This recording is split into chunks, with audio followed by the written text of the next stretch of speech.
है साथीयो साउकोमा काम नहुँदा पनि भोटेले पेलाएर मार्ने भए चस्मेकोमा लिएर यो के को बोटो पनि यसरी उखालेर मायाले यो भित्र राखेर त्यता रोप्नु पर्ने होला।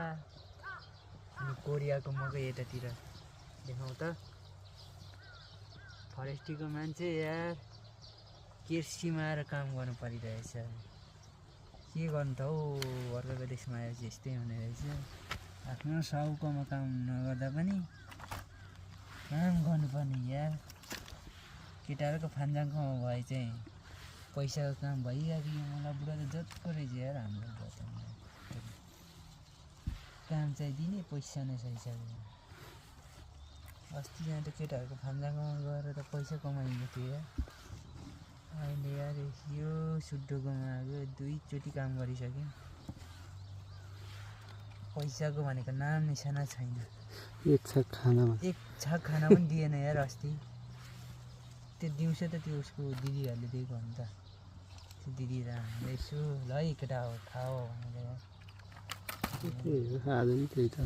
आज पनि त्यही हो, दिउँसोको खाना नले भनेको त किन रहेछ छिट्टो ल्याउने, आज थोरै काम छ क्या भनेको त यार। दिनभरि काम गराएर अब यो के अरे लाने रहेछ। यो तर के को बोर्ड हो, पुदिना जस्तो बनाउँछ। केन्नी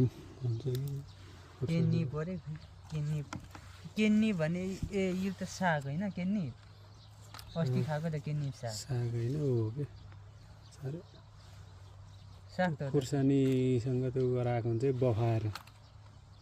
केन्नी भनेको अस्तिको साग खाएको हो एउटा, मैले सोधेको यसो साग भरे पनि त्यो हुन्छ होला सोध्नु पर्यो। केन्नी